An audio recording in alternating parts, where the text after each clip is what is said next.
In this video, I'll show you how to hide product filters on collection pages in Shopify Horizon theme. As you can see on this collection page, you have two filters, availability and price. So if you're looking to hide them in this video, I'll show you the settings where you can do so.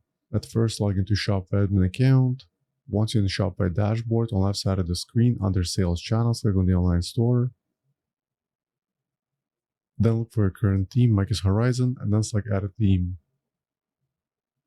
Once the editor loads, at the very top, click on drop down, then select Collections, Default Collection. On the left side of the screen, under Template, expand Collection, and then click on Filtering and Sorting. On the right side of the screen, under Settings, uncheck Filters, and then save the changes.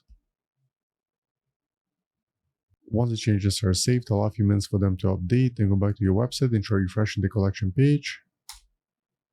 And as you can see, the product filters have been removed from the collection page.